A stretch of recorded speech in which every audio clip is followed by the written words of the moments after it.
अब आपकी शादी मेरी बेटी से नहीं होगी। जब तक ये मसला हल नहीं हो जाता, मेरे खेमे में दोबारा कदम ना रखना।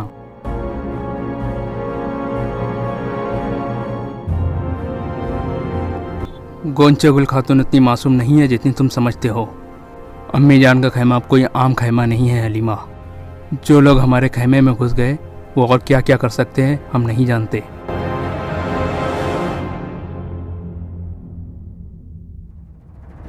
मेरी बहन, मुझे तुमसे एक आखिरी कुर्बानी चाहिए। तुम फ़ौरन जहर की तैयारी शुरू कर दो। वो जहर तुम भी पियोगी। फिक्र ना करो, फिक्र ना करो। आर्तुक तुम्हें मौत के मुंह से बचा लेगा।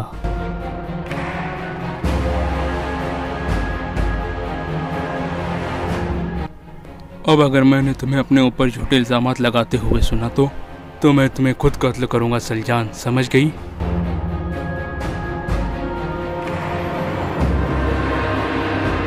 जब तक अर्तुल आकर मुझसे माफ़ी नहीं मांगता तुम मेरी बेटी से शादी नहीं कर सकते।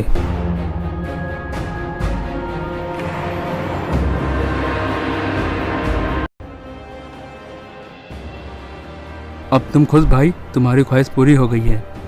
तुमने हमारे कबीले को मुसीबत से बचा लिया है। अल्लाह करे कि आप लोगों का फैसला सही हो। भाई, कोरकुत सिपाहियों की मौजूदगी में मरना चाहिए और कातिल को उधर ही सजा मिलनी चाहिए। कातिल कौन? बानो जिजिक। तुम कबीले के हालात को जानते हो। मैं नहीं चाहता कि अम्मी जान को कुछ भी हो। जैसे तुमने बाबा की हिफाजत की थी, मैं चाहता हूँ कि इसी तरह तुम अम्मी जान की हिफाजत करो। मैं अम्मा हैमा के लिए अपनी जान कुर्बान कर दूंगा भाई।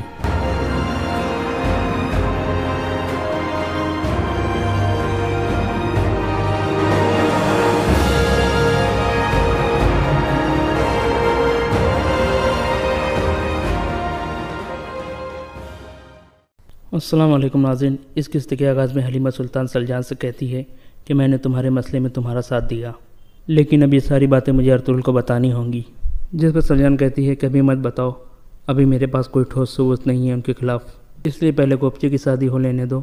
हो सकता है सरदार कोरकुत की गैरत जाग जाए और वो ये मसला खुद ही हल कर ले। लेकिन अगर अर्तुल को इन बातों को पता चल गया तो फिर ना जाने क्या होगा और हो सकता है कि हमें नुकसान उठाना पड़े। दूसरी जानिब बानो जी अपनी तलवार साफ़ कर रही थी। उतने में आयतुल्लाह वहाँ पर पहुँचती है और आयतुल्लाह बानो जी से कहती है, तुम्हारी दो दुर्गा कबीले के लिए बहुत ज़्यादा खिदमत हैं और तुम तारीफ़ के काबिल हो। जिस पर बानो जी कहती है कि सरदार कोरकुत और उनकी बीवी नूरो खातून ने मेरे लिए जो कुछ किया है उनके आगे ये खिदमत कुछ भी नहीं है। आयतुल्लाह कहती है, लगता है तुम दूरी खातून से बहुत प्यार करती थी। बानो कहती है, हाँ मैं करती थी और दिल की गहराई से करती थी, लेकिन मैं हैरान हूँ कि वो बगैर किसी बड़ी बीमारी के इतनी जल्दी कैसे इंतकाल कर गई और इसका मुझे गम अभी तक है। जिस पर आयतुल्लाह कहती है कि मौत का कुछ पता नहीं होता कि कब आ जाए, कल दूरो खातून और हो सकता है कि आज हम। जिस पर बानो जी कहती है कि जिस तरह हमें मौत के बारे में पता नहीं होता उसी तरह हमें यह भी पता नहीं होता कि मौत हमें किन के हाथों आएंगी और अल्लाह हमें उन मनहूस हाथों से महफूज रखे। ये कहते हुए बानो जी इंतहा गुस्से में और वो तलवार को काफ़ी ज़ोर से पकड़ लेती है, जिस पर उसका हाथ कट जाता है और खून निकल कर बहने लगता है। आयतुल्लाह ने उसे एक रुमाल देती है। इसके बाद बानो जी वहाँ से चली जाती है। बानो जी के जाने के बाद आयतुल्लाह अपने आप से कहती है कि तुम्हारी मौत मेरे ही हाथों होंगी बानो जी। दूसरी तरफ हलीमा सुल्तान और अर्तुल कबीले से बाहर एक जगह पर गए हुए थे। हलीमा सुल्तान कहती है कि तुमने गुमस्तकीन के साथ जो कुछ किया उसकी वजह से गुंदोगदो भाई को नुकसान उठाना पड़ रहा है और गुंदोगदो भाई और गोंचा गुल खातून का क्या होगा। जिस पर अर्तुल हलीमा सुल्तान से कहता है, गोंचा गुल खातून इतनी मासूम नहीं है जितनी तुम समझते हो। अम्मी जान का खेमा अब कोई आम खेमा नहीं है हलीमा। जो लोग हमारे खेमे में घुस गए वो और क्या क्या कर सकते हैं हम नहीं जानते, और जो लोग शादी से पहले हमारे खेमे में चोरी कर सकते हैं वो लोग शादी के बाद कुछ भी कर सकते हैं। और मुझे गोंचा गुल पर भी शक है और गुंदोगदो भाई को अपनी शादी के लिए कुर्बानी देनी होगी और मैं ये चाहता हूँ कि गुंदोगदो भाई की गोंचा गुल के साथ शादी ना हो और ये हमारे कबीले के मुस्तकबिल का सवाल है। दोस्तों, यानी गुंदोगदो को मुस्तकीन के खेमे में जाता है और कहता है, जो कुछ भी हुआ उसका मुझे बहुत अफसोस है। इस पर गुमस्तकीन खड़ा होता है और कहता है, अर्तुल ने सब सिपाहियों के सामने मेरी बेइज्जती की और तलवार मेरी गर्दन पर रख दी। तुम्हारे अफसोस करने से कोई फ़र्क नहीं पड़ता और तुम्हारी वालदा ने भी गोंचा गुल को बुलाकर चोरी के बारे में पूछताछ की थी। और फिर गुमस्तकीन गुंदोगदो से कहता है, अब आपकी शादी मेरी बेटी से नहीं होगी। जब तक ये मसला हल नहीं हो जाता मेरे खेमे में दोबारा कदम ना रखना। और फिर गुमस्तकीन कहता है कि अब तुम्हारा और मेरी बेटी का रिश्ता खत्म। दूसरी जानिब कबीले में भानु जी अपने हाथ पर पानी डाल रही होती है। इतने में दौन वहाँ पर आ जाता है। भानु जी कहती है कि कुछ नहीं है दौन, बस मेरा हाथ हल्का से ज़ख्मी हो गया है। इस पर दौन कहता है ये ज़ख्म गहरा भी हो सकता है, तुम्हें ख्याल करना चाहिए। फिर दौन भानु जी के हाथ पर पट्टी बांधता है और कहता है कि इसको इस तरह दबा के रखो ताकि ज़्यादा खून ना बह सके। भानु जी उसका शुक्रिया अदा करती है। दूसरी जानिब शेख इब्नुल अरबी और गैकली जंगल में एक जगह मौजूद होते हैं। गैकली इब्नुल अरबी से पूछता है कि इंसान क्या है हुजूर। इस पर इब्नुल अरबी कहते हैं कि इंसान इस ज़मीन पर अल्लाह की मोहर है। दरख्त, परिंदे, पौधे, समुंदर, दरिया, खेत सब क्यों हैं? चांद क्यों रात को सजाया जाता है? सूरज क्यों दिन में उजाला और गर्मी देता है? ये सब कुछ इंसान के लिए है। इस जहान की तमाम खूबसूरती और खेल तमाशा सब इंसानों के लिए है ताकि इंसान सुकून से ज़िंदा रह सके और अल्लाह का शुक्र अदा करे। लेकिन इंसान नाशुक्र है। हालांकि इंसान एक सांस का मोहताज है। अगर ये एक सांस ना आए तो इंसान गिर जाएगा, लेकिन फिर भी इंसान समझता है कि ताकत उसके अंदर मौजूद है और वो खुद से इतना ताकतवर है। अल्लाह हमें शुक्रगुजार बनाए। इस पर गैकली आमीन कहता है। इतने में अर्तुल वहाँ पर पहुँच जाता है। गले मिलने के बाद इब्नुल अरबी अर्तुल से कहते हैं कि मुझे बताओ तुम बाज़ंतीन में कहाँ पर होकर आए। दूसरी जानिब कबीले में गुंदुक हैमा खातून के पास जाता है और कहता है अर्तुल ने एक मरतबा फिर मसला बनाकर अपने भाई की शादी तोड़ दी। हैमा खातून कहती है हर मुसीबत के बाद उम्मीद की एक किरण होती है, तुम्हें सब्र से काम लेना चाहिए। दूसरी तरफ आयतुल्लाह गुमस्तकीन से कहती है कि हम इस मसले से कैसे निकलेंगे, जिस पर गुमस्तकीन कहता है कोरकुत सिपाहियों की मौजूदगी में मारना चाहिए और कातिल को उधर ही सज़ा मिलनी चाहिए। कातिल कौन? बानो जिजिक। इसके बाद गुमस्तकीन कहता है एक उलझी हुई लड़की जिसने सलजान की बातों में आकर सरदार कोरकुत को मार डाला और इस तरह हम एक पत्थर से 3 परिंदे मार देंगे। जिस पर आयतुल्लाह कहती है कि हम लोगों को ये बात कैसे मनवाएंगे। जिस पर गुमस्तकीन कहता है मेरी बहन, मुझे तुमसे एक आखिरी कुर्बानी चाहिए। तुम फ़ौरन जहर की तैयारी शुरू कर दो। वो जहर तुम भी पियोगी। फिक्र ना करो, आर्तुक तुम्हें मौत के मुंह से बचा लेगा। जिस पर आयतुल्लाह कहती है आपकी हुकूमत को कायम करने के लिए मैं अपनी जान भी दे दूंगी भाई। इसके बाद गुमस्तकीन कहता है इस जहर से हकीम आर्तुक तुम्हें बचा लेगा, जिस तरह उसने इस जहर से कई मरतबा सरदार कोरकुत को बचाया है। इसके बाद ये बात साबित होगी कि बानो जी तुम्हें और सरदार कोरकुत दोनों को मारना चाहती थी। रात को अतुल अपने साथियों के दरमियान बैठा हुआ होता है और कहता है कि हम 2 दुर्गा और इस कबीले की सरजमीन से तंग आ चुके हैं। हम अब दोबारा बाज़ंतीन की सरहद में जाएंगे, लेकिन इस बार हम अकेले नहीं जाएंगे, बल्कि उन लोगों को भी अपने साथ लेकर जाएंगे जो हमारे प्यारे हैं और हम पर यकीन रखते हैं। हम आहिस्ता आहिस्ता उन लोगों को हिजरत करने के लिए राज़ी करेंगे। फिर अतुल अब्दुर्रहमान से कहता है कि मुझे तुमसे एक चीज़ चाहिए। तुम कबीले के हालात को जानते हो। मैं नहीं चाहता कि अम्मी जान को कुछ भी हो। जैसे तुमने बाबा की हिफाजत की थी, मैं चाहता हूँ कि इसी तरह तुम अम्मी जान की हिफाजत करो। मैं अम्मा हैमा के लिए अपनी जान कुर्बान कर दूंगा भाई। दूसरी जानिब गुंदुक हैमा खातून के पास जाता है और कहता है कि सरदार कोरकुत आपको बुला रहे हैं। उन्होंने अपने औताक में दावत रखी है और उस दावत पर वो हमें भी बुला रहे हैं और उस दावत में गुमस्तकीन भी उनके साथ है और सरदार कोरकुत कल के होने वाले मसले के बारे में बात करना चाहते हैं। जिस पर हैमा खातून कहती है ये मसला सिर्फ एक सूरत में हल हो सकता है, जिसने मोहर चोरी की है वो सामने आ जाए, वरना कोई भी अर्तुल को या मुझे रोक नहीं सकता। इसके बाद हैमा खातून कहती है कि अब हमें चलना चाहिए, मेरे भाई ने अगर बुलाया है तो हमें जाना चाहिए। इसके बाद वो लोग सरदार कोरकुत के खेमे में पहुंचते हैं। सरदार कोरकुत उन्हें देखकर कहता है कि आप लोगों के यहाँ आने से मुझे बहुत खुशी मिली है। गुमस्तकीन और अर्तुगरुल के दरमियान होने वाले कल के वाक़े के बारे में सबको मालूम हो चुका है, लेकिन मेरे ख्याल में इसकी सज़ा गुंदुक और गोंचागुल को नहीं मिलनी चाहिए, क्योंकि ये एक दूसरे को पसंद करते हैं। फिर गुमस्तकीन कहता है कि गुंदुक मेरे बेटे की तरह है और जब गुंदुक नयान के पीछे गया था उसे मारने के लिए, तब मैंने उसकी बहादुरी देखी थी और मुझे गुंदुक पर फ़ख्र है और कोई भी शख्स उसे अपनी बेटी देकर फ़ख्र महसूस करेगा। लेकिन ये मसला 2 सरदार ख़ानदानों के दरमियान है। और फिर उसके बाद गुमस्तकीन कहता है जब तक अर्तुल आकर मुझसे माफ़ी नहीं मांगता तुम मेरी बेटी से शादी नहीं कर सकते। इसके बाद तोतकिन बोलने लगता है कि कल मेरी और गोपचे की शादी है, इसलिए मैं नहीं चाहता कि गम का माहौल हो, इसलिए आप अपने फ़ैसले पर दोबारा गौर करें गुमस्तकीन साहिब। जिस पर आयतुल्लाह कहती है कि तोतकिन सही कह रहा है, आपको एक मरतबा और सोचना चाहिए रात को। इसके बाद सरदार कोरकुत बोलने लगते हैं कि कल शादी का दिन है, इसलिए हमें एक दूसरे के लिए यूं अजनबी बनकर नहीं रहना चाहिए। इस पर गुमस्तकीन कहने लगता है कि मैं अपनी बेटी गोंचागुल को रोता हुआ छोड़ कर आया हूँ। मेरे लिए फ़ैसला करना आसान नहीं था, लेकिन अर्तुगरुल के अल्फाज को भूल जाना मेरे लिए नामुमकिन है। और फिर वो समर्थकिन से कहता है कि क्या मैं सही नहीं कह रहा हूँ।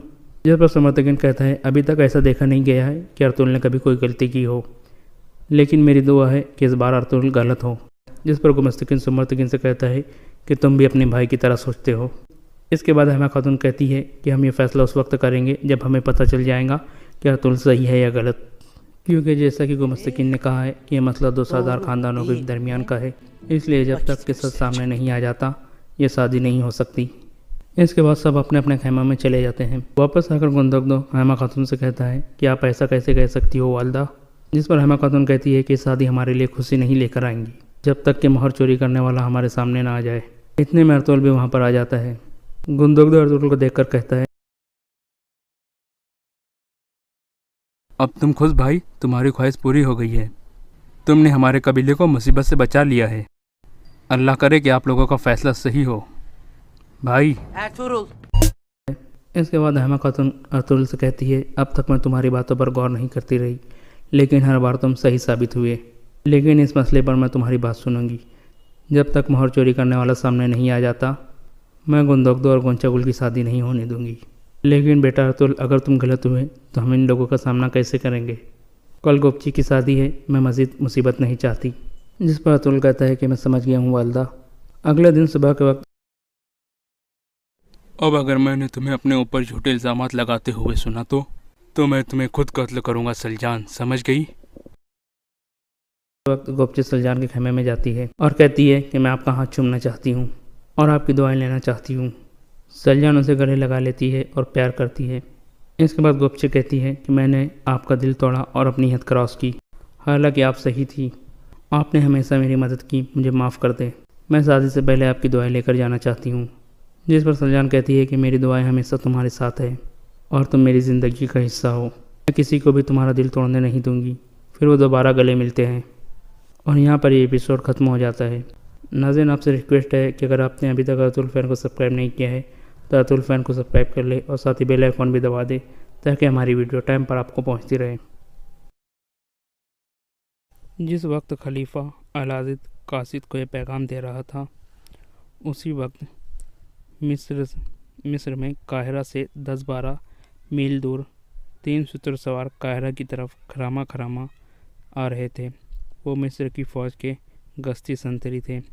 मिस्र के हालात चूँकि अच्छे नहीं थे, जासूसों और तखरीबकारों की सरगर्मियाँ रोकने की बजाय बढ़ती चली जा रही थी।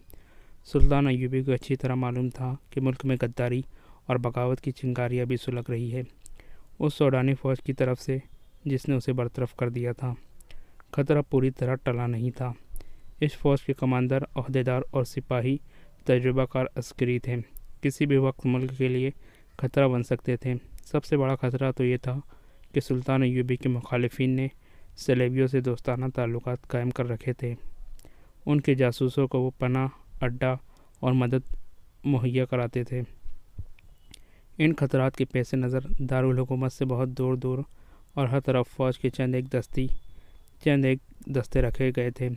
उनके गश्ती संतरी दिन भर सहराओं और टीलों और टेकरियों और पहाड़ों के इलाकों में घोड़ों और ऊँटों पर गश्त करते रहते थे ताकि आने वाले खतरे की कबल अज़ वक्त इतला दी जा सके। वो 3 शूटर सवार इन्हीं दस्तों के गश्ती संतरी थे जो अपनी जिम्मेदारी के इलाके में गश्त करके वापस आ रहे थे। आगे मिट्टी और पत्थरों की पहाड़ियाँ और चट्टानों का वसी इलाका था। वो एक वादी में से गुजर रहे थे। इन्हें किसी औरत की आवाज़ारी सुनाई दी। मर्दाना आवाज़ें भी सुनाई दी। इससे साफ पता चलता था कि वो औरत पर ज़बरदस्ती कर रहे हैं। एक शूटर सवार उतरा और उस चट्टान पर चढ़ गया जिसकी दूसरी तरफ से आवाज़ें आ रही थी। उसने छुपकर देखा, उधर चार आदमी खड़े थे और 4 घोड़े भी थे। चारों सूडानी हफ्से थे। एक बड़ी ही खूबसूरत लड़की थी जो दौड़ी जा रही थी। एक हफ्सी ने उसे पकड़ लिया और उसे बाजुओं में दबोचकर कहा और उसे उठा लिया और उसे अपने साथियों के दरमियान खड़ा करके इसके सामने घुटनों के बल गिरकर बैठ गया। इसने अपने सीने पर हाथ बांधकर कहा, तुम मुक़द्दस लड़की हो। अपने आप को तकलीफ़ में डालकर मैं गुनहगार नहीं बनूंगा। देवताओं का कहर हमें जला देगा या हमें पत्थर बना देगा। मैं मुसलमान हूँ, लड़की ने कहा। तुम्हारे देवताओं पर लानत भेजती हूँ, मुझे छोड़ दो, वरना मैं तुम सबको खलीफा के कुत्तों से बोटी बोटी करवा दूंगी। तुम अब खलीफा की मलकियत नहीं, एक हफ्सी ने उसे कहा। अब तुम उस देवता की मलकियत हो जिसके हाथ में आसमान की बिजलियों का कहर, नागों का जहर और शेरों की ताकत है। इसने तुम्हें पसंद कर लिया है। अब जो कोई तुम्हें इससे छीनने की कोशिश करेगा, इसे सहरा की रेत जलाकर राख कर देंगी। एक हफ्सी ने दूसरे से कहा, मैंने तुम्हें कहा था यहाँ ना रुको, मगर तुम आराम करना चाहते थे। इसे बंधा हुआ चले चलते हैं और शाम से पहले पहले मंजिल पर पहुँच जाते हैं। क्या हमारे घोड़े थक नहीं गए थे? हफ्सी ने जवाब दिया, हम सारी रात के जागे हुए थे। फिर इसे बांध दो और चलो। उसने लड़की को दबोच लिया। अचानक उसकी पेट में एक तीर उतर गया। उसकी गिरफ्त ढीली हो गई। लड़की उसे धक्का देकर भागने लगी तो दूसरे आदमी ने उसे पकड़कर घसीटना और घोड़ों की ओट में लेकर चला गया। एक और तीर आया जो एक आदमी की गर्दन में लगा। वो आदमी बुरी तरह तड़पने लगा। जिस आदमी ने लड़की को पकड़ा था वो घोड़े की बाग पकड़कर लड़की और घोड़े को नसेबी जगह ले गया जो बिल्कुल करीब थी। एक हफ्सी और रह गया था, वो भी दौड़कर नसेब में उतर गया। ये तीर उस सतर सवार संतरी ने चलाए थे जो चट्टानों पर चढ़ गया था। उसने बाद में जो बयान दिया इसने कहा कि वो देवताओं के नाम से डर गया था, लेकिन लड़की ने जब ये कहा कि मैं मुसलमान हूँ और मैं देवताओं पर लानत भेजती हूँ तो संतरी का ईमान बेदार हो गया। लड़की ने जब खलीफा का नाम लिया तो संतरी समझ गया कि ये आराम की लड़की है। उसका लिबास, उसकी शक्ल सूरत और उसकी डेल डोल बता रही थी कि मामूली दर्जे की लड़की नहीं, इसे अगवा किया जा रहा है और उसे सूडान में ले जाकर फ़रोख्त किया जाएगा। संतरी को यह मालूम था कि थोड़े दिनों बाद सूडानी हब्सियों का एक मेला लगने वाला है जिसमें लड़कियों की खरीदो फरोख्त होती है। फ़ौज को सुल्तान अय्यूबी ने यह हुक्म दे रखा था कि औरत की इज़्ज़त की हिफाजत की जाए। एक औरत की इज़्ज़त को बचाने के लिए 1 दर्जन आदमियों की कत्ल की भी इजाज़त थी। संतरी ने यह सारी बातें सामने रखकर फैसला कर लिया कि इस लड़की को बचाना चाहिए। इसने 2 तीर चलाए और 2 हफ्सी मार डाले। इसने गलती ये की कि बाकी 2 हफ्सियों को पकड़ने के लिए नीचे उतर आया। अपने ऊँट पर सवार होकर अपने साथियों को बताया कि वो मुर्दाफरोशों का ताक़ुब करना है। वो तीनों ऊँटों को दौड़ाते हुए दूसरी तरफ गए, मगर इन्हें चट्टान का चक्कर काट कर जाना पड़ा। उसने ये भी न सोचा कि ऊँट घोड़े का ताक़ुब कर सकता है या नहीं। इन तीनों में से तीर कमान सिर्फ इसी संतरी के पास था, बाकी 2 के पास बर्छियाँ और तलवारें थीं। वो उस जगह पहुँचे जहाँ लड़कियों और हब्सियों को देखा गया था, तो वहाँ 2 लाशों के सिवा कुछ भी न था। सूडानी हब्सी लड़की को ले गए थे और अपने मरे हुए साथियों के घोड़ों को भी। सुतर सवारों ने ताक़ुब में ऊँट दौड़ाए, लेकिन वो टीलों और चट्टानों का इलाका था। रास्ता घूमता और मुड़ता था। उन्हें भागते घोड़ों के टापों की आवाज़ सुनाई दे रही थी जो दूर हटते गई और खामोश हो गई।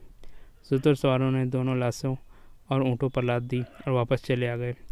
इन्हें मालूम था कि ये लाशें किसकी है। ये आम किस्म के मुर्दाफरोशों की भी हो सकती थे।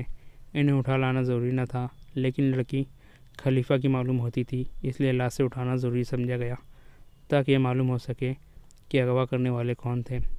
सलाहुद्दीन अय्यूबी परेशानी और गुस्से के आलम में टहल रहा था। कमरे में उसके मुसीर और मोतमिद बैठे हुए थे। ये उसके दोस्त भी थे। वो सर झुकाए बैठे थे। सुल्तान अय्यूबी अपने आप को हमेशा काबू में रखता था।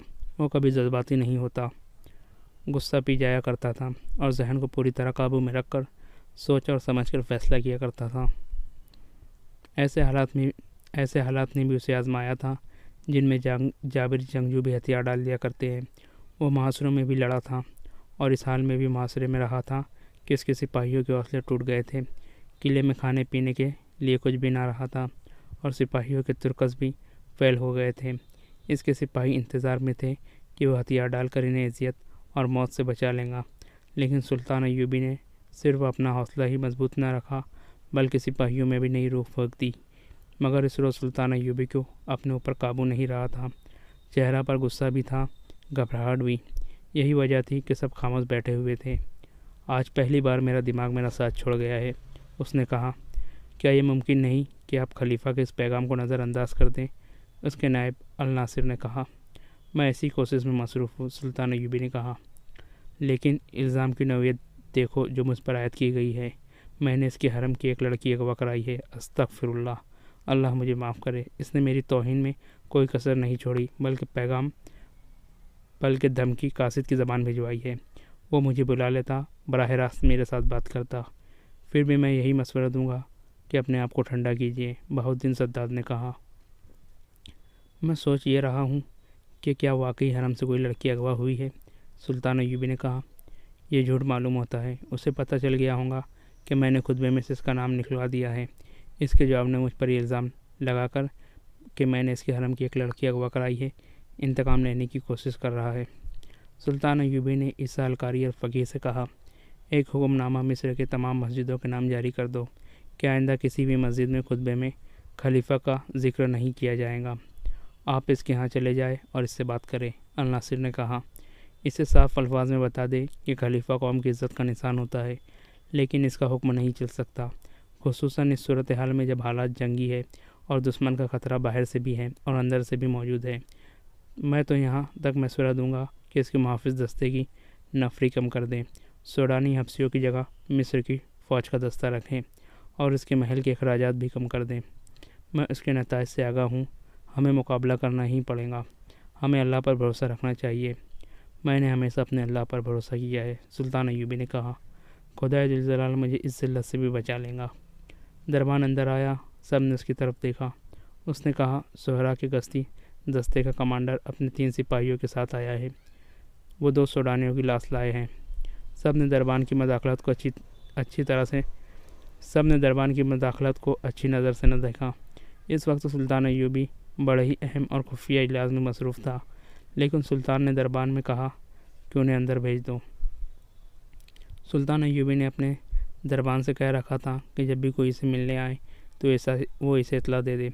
अगर रात हो तो उसे जगाने की ज़रूरत महसूस हो तो फ़ौरन जगा दे। सुल्तान कोई बात और कोई मुलाकात अल्तवा में नहीं डालता था। अहदेदार अंदर आया। उसका चेहरा गर्द से उठा था, थका थका नज़र आता था। सुल्तान अय्यूबी ने उसे बिठाया और दरबान से कहा, इसके लिए पीने के लिए कुछ चीज़ें ले आओ। अहदेदार ने सुल्तान को बताया कि उसके गश्ती संतरियों ने 4 सूडानी हब्सियों से एक मगविया लड़की को छुड़ाने की कोशिश में 2 को तीरों से मार डाला है और वो लड़की को उठाकर भाग गए। अहदेदार ने बताया कि संतरियों के बयान के मुताबिक लड़की खाना बदोश या किसी आम घराने की नहीं थी। वो बहुत ही ख़ास किस्म की थी और इसने कहा था कि वो खलीफा की मिल्कियत है। मालूम होता है। सुल्तान अय्यूबी ने कहा, खुदा जुल जलाल मेरी मदद को आ गया है। वो बाहर निकल गया। कमरे में बैठे हुए सब हाकिम इसके पीछे चले गए। बाहर ज़मीन पर 2 लाशें पड़ी हुई थी। एक लाश के पेट के बल थी, इसकी पेट में तीर उतरा हुआ था। दूसरी लाश की गर्दन में तीर पेवस्त था। पास 3 सिपाही खड़े थे। उन्होंने अमीर मिस्र को, जो उनका सालार आला भी था, शायद पहली बार देखा था। वो फौजी अंदाज से सलाम करके परे हट गए।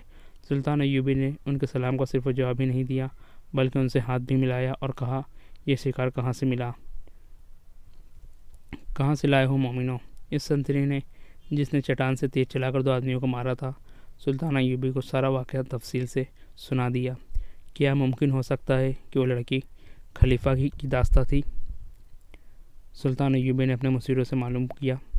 मालूम यही होता है, अली बिन सुफियान ने कहा। उनके खंजर देखे। इसने 2 खंजर सुल्तान अय्यूबी को दिखाए। जिस वक्त सिपाही वाक़या सुना रहा था, अली बिन सुफियान लाशों की तलाशी ले रहा था। उन्होंने सूडान का कबायली लिबास पहन रखा था। कपड़ों के अंदर उनके कमरबंद थे, जिनके साथ एक खंजर था। ये खलीफा के हिफाजती दस्ते की खास साख्त के खंजर थे। उनके दस्तों पर कसर खिलाफत की मोहर लगी हुई थी।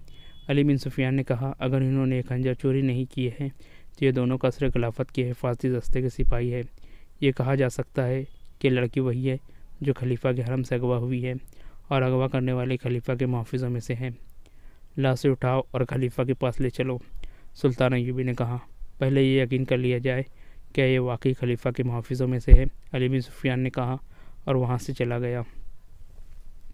ज़्यादा वक्त नहीं गुजरा था कि अली बिन सुफियान के साथ कसर खिलाफत का एक कमांडर आ गया। इसे दोनों लाशें दिखाई गई। इसने फ़ौरन पहचान लिया और कहा, ये दोनों मुहाफ़िज़ दस्ते के सिपाही हैं और गुज़िश्ता 3 रोज़ से छुट्टी पर थे। उनकी छुट्टी 7 दिन तक रहती है। कोई और सिपाही भी छुट्टी पर है? सुल्तान अय्यूबी ने पूछा। 2 और हैं। क्या वो इनके साथ छुट्टी पर गए थे? यहाँ इकट्ठे गए थे, कमांडर ने जवाब दिया, और एक ऐसा इंकशाफ किया जिसने सबको चौंका दिया। उसने कहा, ये सूडान के ऐसे कबीले से ताल्लुक़ रखते हैं जिसमें खूंखारी में मशहूर है। इनमें फ़िरौनों के वक्त की कुछ रस्में चली आ रही है। ये कबीला हर 3 साल बाद एक जश्न मनाता है।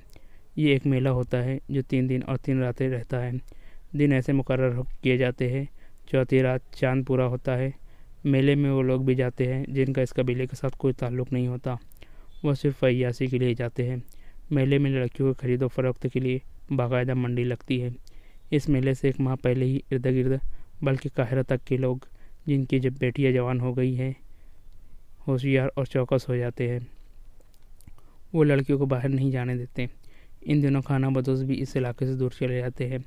लड़की अगवा कराई जाती है और अगवा होती है और इस मेले में फ़रोख्त हो जाती है। ये चारों सूडानी इसी मेले के लिए छुट्टी पर गए थे। मेला 3 रोज़ बाद शुरू हुआ रहा था। क्या इनके मुतालिक ये कहा जा सकता है कि खलीफा के हरम की लड़की को उन्होंने अगवा किया होगा? अली बिन सुफियान ने पूछा। मैं यकीन से नहीं कह सकता, कमांडर ने जवाब दिया। ये कह सकता हूँ कि इन दोनों में से इस कबीले के लोग जान का खतरा मोल लेकर भी लड़कियों को अगवा करने की कोशिश करते हैं, और ये खूंखार इतने होते हैं कि अगर किसी लड़की के वारिस मेले में चले जाए और अपनी लड़की लेने की कोशिश करें तो ये इन्हें कत्ल कर देते हैं। लड़कियों के ग्राहकों में मिस्र के अमीर, वज़ीर और हाकिम भी होते हैं। मेले में ऐसे आर्जी कहवा खाना भी खोले जाते हैं जहाँ जुआ, शराब और औरत की सैदाई दौलत लुटाते हैं। इस जश्न की आखिरी रात बड़ी पुरअसरार होती है। किसी खुफिया जगह एक नौजवान और गैर मामूली तौर पर हसीन लड़की को कुर्बान किया जाता है।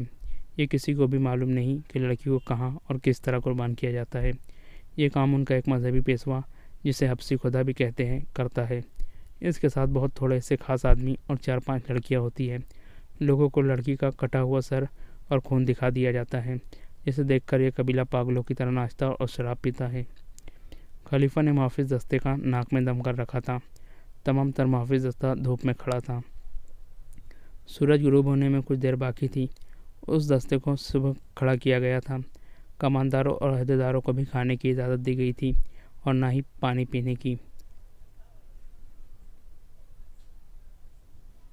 रजब बार बार आता और ऐलान करता था कि लड़की मुहाफिजों की मदद के बगैर अगवा नहीं की जा सकती। जिस किसी ने अगवा में मदद की है वो सामने आ जाए, वरना मैं तुम्हें यहीं भूखा और प्यासा मार दूंगा। अगर लड़की खुद बाहर गई होती तो तुम में से किसी न किसी ने ज़रूर देखा होता। इन धमकियों का कुछ असर नहीं हो रहा था। सब कहते थे कि वो बेगुनाह है। खलीफा रजब को टिकने नहीं दे रहा था। इसने रजब से कहा था कि मुझे लड़की का अफसोस नहीं, परेशानी ये है कि जो इतने कड़े पहरे से लड़की को अगवा कैसे कर सकते हैं, वो मुझे भी कत्ल कर सकते हैं। मुझे यह सबूत चाहिए कि लड़की सलाहुद्दीन अय्यूबी ने अगवा कराया है। रजब ने ही अगवा का बहतान सुल्तान अय्यूबी के सर थोपा था, मगर खलीफा उसे कह रहा था कि सबूत लाओ। रजब सबूत कहाँ से लाता, उसकी जान पर बन गई थी। वो एक बार फिर मुहाफिज दस्ते के सामने गया। गुस्से से वो बावला हुआ जा रहा था। वो कई बार दी हुई धमकी एक बार फिर देने लगा। वो कहने ही लगा था कि दरवाजे पर खड़े संतरियों ने दरवाजे खोल दिए और ऐलान किया, अमीर मिस्र तशरीफ़ ला रहे हैं। बड़े दरवाजे में सुल्तान अय्यूबी का घोड़ा दाखिल हुआ। उसके आगे 2 मुहाफिज सवारों के घोड़े थे। 8 सवार पीछे थे, एक दाएं और एक बाएं था।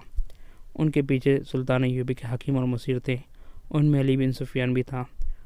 रजब ने खलीफा को इत्तला भेज दी कि सुल्तान अय्यूबी आया है। सब ने देखा कि सुल्तान अय्यूबी के इस जुलूस के पीछे 4 पहियों वाली एक गाड़ी थी, जिसके आगे 2 घोड़े जुते हुए थे। गाड़ी पर 2 लाशें पड़ी हुई थी, एक सीधी और दूसरी उल्टी। तीर अभी तक लाशों में उतरे हुए थे। इन लाशों के साथ वो 3 संतरी भी थे जिन्होंने इन हफ्सियों को मारा था। खलीफा बाहर आ गया। सुल्तान अय्यूबी और उसके तमाम सवार घोड़े से उतरे। सुल्तान अय्यूबी ने इसी एहतराम से खलीफा को सलाम किया जिसका वो हकदार था। झुककर उससे मुसाफा किया और उसका हाथ चूमा। मुझे आपका पैगाम मिल गया था, मैं आपकी हरम की लड़की वापस कर दूं। सुल्तान अय्यूबी ने कहा, मैं आपके 2 मुहाफिजों की लाशें लाया हूँ। ये लाशें मुझे बेगुनाह साबित कर देंगी। मैं हुजूर की खिदमत अक़दस में ये गुजारिश करना चाहता हूँ कि सलाहुद्दीन अय्यूबी आपकी फ़ौज का सिपाही नहीं है। जिस खिलाफत की आप नुमाइंदगी कर रहे हैं वो उसी का भेजा हुआ है।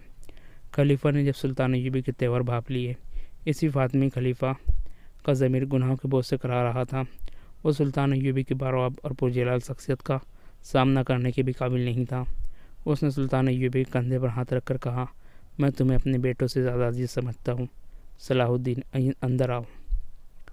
मेरी हैसियत अभी मुलजिम की है। सुल्तान अय्यूबी ने कहा, मुझे अभी सफाई पेश करनी है कि मैं अगवा का मुलजिम नहीं हूँ। खुदाए जुल जलाल ने मेरी मदद फरमाई है और 2 लाशें भेजी है। ये लाशें बोलेंगी नहीं, इनकी खामोशी और इनमें उतरे हुए तीर गवाही देंगे। सलाहुद्दीन अय्यूबी इस जुर्म का मुजरिम नहीं है जो कसर खिलाफत में सरजद हुआ है। मैं जब तक अपने आप को बेगुनाह साबित न कर लूँगा अंदर नहीं जाऊँगा। वो लाशों की तरफ चल पड़ा। खलीफा खिंचा हुआ था और उसके पीछे पीछे चले गया। थोड़ी दूर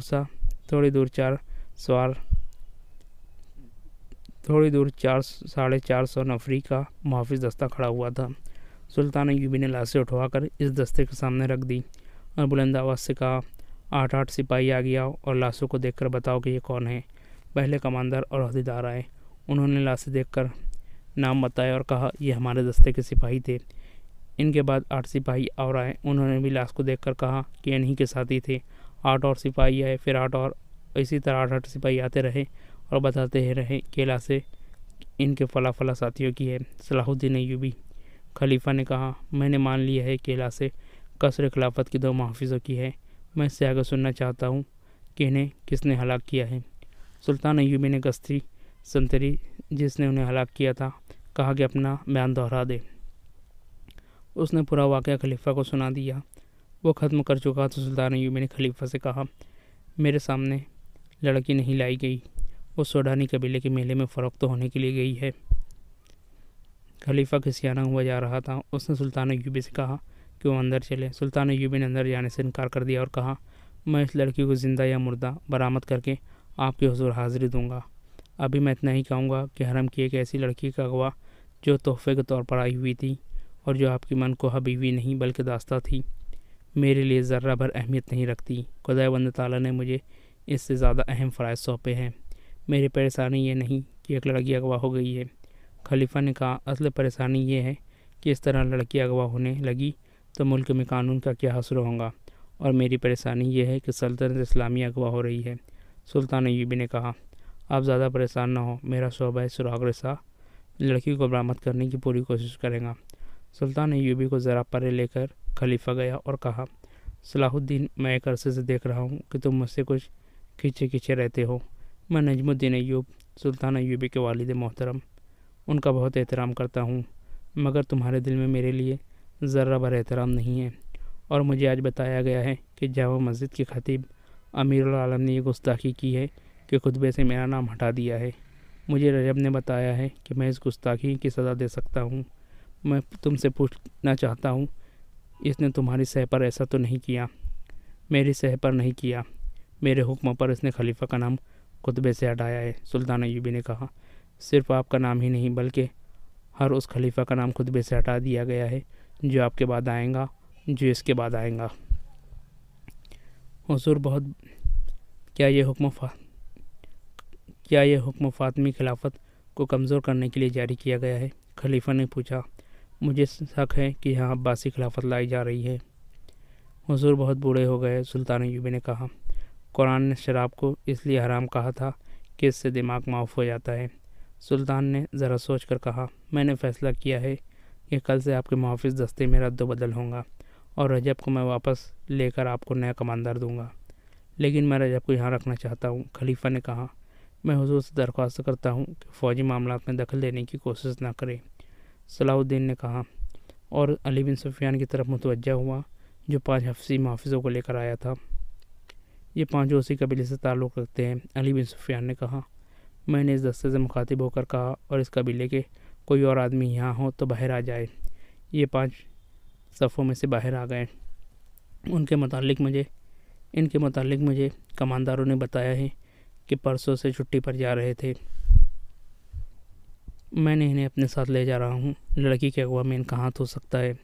सलाहुद्दीन अय्यूबी ने रजब को बुलाकर कहा, कल यहाँ दूसरा कमांडर आ रहा है, आप मेरे पास आ जाएंगे। मैं आपको मंजनीकों की कमान देना चाहता हूँ। रजब के चेहरे का रंग बदल गया। मेरारा को घोड़े पर डाले हुए जब वो 2 हफ्सी इतनी दूर निकल गए जहाँ उन्हें ताक़ुब का खतरा नहीं था तो उन्होंने घोड़े रोक लिए लड़की एक बार फिर आज़ाद होने को तड़पने लगी। हफ्सियों ने उसे कहा, उसका तड़पना बेकार है। अगर अब उसे वो आज़ाद भी कर देंगे तो वो रेगिस्तानी से ज़िंदा निकल जाएगा। उन्होंने ये भी कहा कि उसे बेआबरू नहीं करना चाहते। अगर उनकी नीयत ऐसी होती तो इसने उसके साथ वैसियों जैसा सलूक कर चुके होते। उम्मे रारा हैरान थी कि उन्होंने उसे छेड़ा तक नहीं था। उन्हें तो जैसे एहसास ही नहीं था कि इतनी दिलकश लड़की उनके रहम करम पर है। इनमें से एक ने जो मारा जा चुका था, मरने से पहले इसके सामने घुटनों के बल बैठकर इल्तिजा की थी कि वो तड़प कर अपने आप को अजियत में न डाले। उम्मे अरारा ने इनसे पूछा कि इसे कहाँ लेकर जा रहे हो, तो उसे जवाब दिया गया कि उसे वो आसमान के देवता की मलका बनाने के लिए ले जा रहे हैं। इन्होंने लड़की की आंखों पर पट्टी बांध दी और उठाकर घोड़े पर बिठा दिया। उसने आज़ाद होने की कोशिश तर्क कर दी। इसने देख लिया था कि यह कोशिश बेसुध है। घोड़े चल पड़े और उम्मे अरारा एक हफ्सी के आगे घोड़े पर बैठी हिचकोले खाती रही। एक जगह रुककर इसके मुंह में पानी डाला गया और घोड़े चल पड़े। बहुत देर बाद खुनकी से उम्मे अरारा ने महसूस किया कि रात हो गई है। घोड़े रुक गए। उस वक्त तक इस नाजुक लड़की का जिसमें मुसलसल घुड़सवारी से टूट चुका था, दहशत से इसका दिमाग बेकार हो गया था। इसे घोड़े रुकते ही अपने इर्द गिर्द 3-4 मर्दों और 3-4 औरतों की मिली जुली आवाज़ें सुनाई देने लगी। ये ज़बान उसकी समझ से बाहर थी। यही हफ्सी रास्ते में उसके साथ अरबी ज़बान में बातें करते रहते थे। उनका लहजा भी नहीं था। अभी उसकी आंखों से पट्टी नहीं खोली गई थी। इसकी तो जैसे ज़बान बंद हो गई थी। उसे किसी ने उठाकर किसी नरम चीज़ पर बिठा दिया। ये पालकी थी। पालकी ऊपर को उठी और इसका एक और सफ़र शुरू हो गया। इसके साथ ही दफ की हल्की हल्की गूंजदार थाप सुनाई देने लगी और औरतें गाने लगी। इस गाने के अल्फाज तो वो समझ ना सकती थी। इसकी लय में जादू का असर था। ये असर ऐसा था जिसने उम्मे अरारा के खौफ में इजाफा कर दिया। लेकिन इस खौफ में ऐसा तासुर भी पैदा होने लगा था जैसे इस पर नशा या खुमार तारी हो रहा है। रात की खुनकी में खुमार में लज्जत पैदा कर दी थी। उम्मे अरारा ने चाहते हुए कि वो पालकी से कूद जाए और भाग उठे और ये लोग उसे जान से मार देंगे, उसने ऐसी जुर्रत न की। वो महसूस कर रही थी कि वो इन इंसानों के कब्ज़े में नहीं बल्कि वो कोई और ही ताकत है जिसने इस पर काबू पा लिया है और अब वो अपनी मर्ज़ी से कोई हरकत नहीं कर सकेंगी। वो महसूस करने लगी कि पालकी बरदार सीढ़ियाँ चढ़ रहे हैं। वो चढ़ते गए। कमोबेश 30 सीढ़ियाँ चढ़कर वह हमवार चलने लगे और चंद कदम आगे चलकर रुक गए। पालकी ज़मीन पर रख दी गई। उम्मे अरारा की आंखों से पट्टी खोलकर किसी ने इसकी आंखों पर हाथ रख लिए। थोड़ी देर बाद इन हाथों की उंगलियां खुलने लगी। लड़की को रोशनी दिखाई देने लगी। आहिस्ता आहिस्ता हाथ उसकी आंखों से हट गए। वह एक ऐसी इमारत में खड़ी थी जो हज़ारों साल पुरानी नज़र आती थी। गोल सुतून ऊपर तक चले गए थे। एक वसी हॉल में जिस पर फर्श रोशनियों में चमक रहा था। दीवारों के साथ डंडे से लगे हुए थे और डंडों के सरों पर मसलों के शोले थे। अंदर की फ़िज़ा में ऐसी खुशबू थी जिसकी महक इसके लिए नई नहीं थी। दफ की हल्की हल्की थाप और औरतों की गीत इसे सुनाई दे रहा था। ये थाप और ये लय हॉल में ऐसी गूंज पैदा कर रही थी जिसमें ख्वाब का तासुर था। उसने सामने देखा। एक चबूतरा था जिसकी 8-10 सीढ़ियाँ थी। चबूतरे पर पत्थर के बुत का मुंह और सर रखा हुआ था। इसके थोड़े नीचे थोड़ी सी गर्दन थी। थोड़ी से माथे तक का चेहरा, पत्थर का चेहरा, कदावर इंसान से भी 1.5-2 फुट ऊंचा था। मुंह खुला हुआ था जो इतना चौड़ा था कि एक आदमी ज़रा सा झुककर इसमें दाखिल हो सकता था। मुंह में सफ़ेद दांत भी यूँ लगे थे। यूँ लगता था जैसे ये चेहरा कह कहे लगा रहा हो। इसके दोनों कानों से डंडे निकले हुए थे जिनके बाहर वाले सिरों पर मसले जल रही थी। अचानक इसकी आंखें जो कमोबेश गज भर चौड़ी थी चमकने लगी। इनसे रोशनी फूटने लगी। औरतों के गीत की लय बदल गई। दफ की थाप में जोश पैदा हो गया। पत्थर के मुंह के अंदर रोशनी हो गई। लंबे लंबे सफ़ेद चुग्गे पहने हुए 2 आदमी झुककर मुंह से बाहर आए। मुंह के आगे 3 सीढ़ियाँ थीं। उन आदमियों के रंग शिया और सरों पर परिंदों की तरह लंबे और रंगारंग पर लगे हुए थे। मुंह से बाहर आकर एक दाएं तरफ और एक बाएं तरफ चला गया और खड़ा हो गया। बाद में पत्थर के मुंह में एक और आदमी नमूदार हुआ। वो भी झुककर बाहर आया। वो ज़रा बूढ़ा लगता था। उसका चुग्गा सुर्ख रंग का था। उसके सर पर ताज था। एक सांप जो मस्नूई था इसके दाएं कंधे पर कुंडली मारे और फन फैलाए बैठा हुआ था। वो एक बाएं कंधे पर दोनों सांपों के रंग सियाह थे। उम्मेरारा पर ऐसा रौब तारी हुआ कि वो सुन होकर खड़ी रही। ये आदमी जिस कबीले का मजहबी पेशवा या पुरोहित था, चबूतरी की सीढ़ियाँ उतर आया। वो आहिस्ता आहिस्ता उम्मेरारा तक आया। दोनों घुटने फर्श पर रख दिए।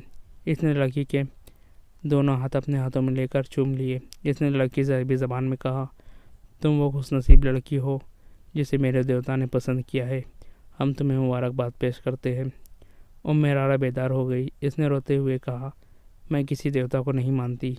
अगर तुम देवताओं को मानते हो तो मैं तुम्हें इन्हीं का वास्ता देकर कहती हूँ कि मुझे छोड़ दो। मुझे यहाँ क्यों लाए हो? यहाँ जो भी आती है यही कहती है, पुरोहित ने कहा। लेकिन उस पर इस मुकद्दस जगह का राज खुलता है तो कहती है, मैं यहाँ से जाना नहीं चाहती। मैं जानता हूँ तुम मुसलमानों की खलीफा की महबूबा हो, मगर जिसने तुम्हें पसंद किया है इसके आगे दुनिया के खलीफे और आसमानों के फरिश्ते सजदे करते हैं। तुम जन्नत में आ गई हो। इसने चुगे के अंदर से एक फूल निकाला और उम्मेरारा के नाक के साथ लगा दिया। उम्मेरारा हरम की शहजादी थी। इसने ऐसे ऐसे इतने सूंघे थे जो जैसी शहजादियों के सिवा कोई और ख्वाब में भी नहीं सूंघ सकता। मगर इस फूल की बू इसके लिए अनोखी थी। ये बू उसकी रूह तक उतर गई। इसके सोचों का रंग ही बदल गया। उसकी नज़रों के जाविये बदल गए। पुरोहित ने कहा, यह देवता का तोहफा है, और इसने फूल इसकी नाक से हटा लिया। उम्मेरारा ने आहिस्ता आहिस्ता हाथ आगे किया और पुरोहित का फूल वाला हाथ पकड़कर अपने नाक के करीब ले आई। फूल सूंघकर खुमार आलूद आवाज़ में बोली, कितना दिलनशीन तोहफा है, आप ये मुझे देंगे नहीं? क्या तुमने तोहफा कबूल कर लिया है? पुरोहित ने पूछा। इसके होठों पर मुस्कुराहट थी। हाँ, उम्मेरारा ने जवाब दिया, मैंने ये तोहफा कबूल कर लिया है। इसने एक बार फिर फूल को सूंघा। इसने आंखें बंद कर ली, जैसे इसकी महक को अपने वजूद में जज्ब करने की कोशिश कर रही हो। देवता ने भी तुम्हें कबूल कर लिया है, पुरोहित ने कहा और पूछा, तुम अब तक कहाँ थी? लड़की सोच में पड़ गई, जैसे कुछ याद करने की कोशिश कर रही हो। सर हिलाकर बोली, मैं यहीं थी। नहीं, मैं एक और जगह थी। मुझे याद नहीं कि मैं कहाँ थी। तुम्हें यहाँ कौन लाया? कोई भी नहीं, उम्मेरारा ने जवाब दिया। मैं खुद आई हूँ। तुम घोड़े पर नहीं आई थी? नहीं, लड़की ने जवाब दिया, मैं उड़ती हुई आई हूँ। क्या रास्ते में सहरा और जंगल और वीराने नहीं थे? नहीं तो, लड़की ने बच्चों की शौक़े से जवाब दिया। हर तरफ सब्ज़ाजार और फूल थे। तुम्हारी आंखों पर पट्टी किसने बांधी थी? पट्टी? नहीं तो, लड़की ने जवाब दिया। मेरी आंखें खुली हुई थी और मैंने रंग बिरंगे परिंदे को देखा। प्यारे प्यारे परिंदे थे। पुरोहित ने अपनी ज़बान में बुलंद आवाज़ से कहा। उम्मेरारा के कब से 4 लड़कियाँ आई। उन्होंने उसके कपड़े उतार दिए। वो पूरी तरह नंगी हो गई। उसने मुस्कुराकर पूछा, देवता मुझे इस हालत में पसंद करेंगे? पुरोहित ने कहा, नहीं, तुम्हें देवता की पसंद के कपड़े पहनाए जाएंगे। लड़कियों ने इसके कंधों पर चादर से डाल दी, जो इतनी चौड़ी थी कि कंधों से पांव तक इसका जिस्म मस्तूर हो गया। इस चादर के किनारों पर रंगदार रस्सियों के टुकड़े थे। चादर आगे करके इन टुकड़ों को गांठें दी गई थी और चादर नहायत मौजूद चुग्गा बन गई। उम्मेरारा के बाल रेशम जैसे मुलायम और शाही माहिल थे। एक लड़की ने इसके बालों में कंघी करके इसके सानों पर इसे फैला दिया। इससे उसका हुस्न और ज़्यादा बढ़ गया।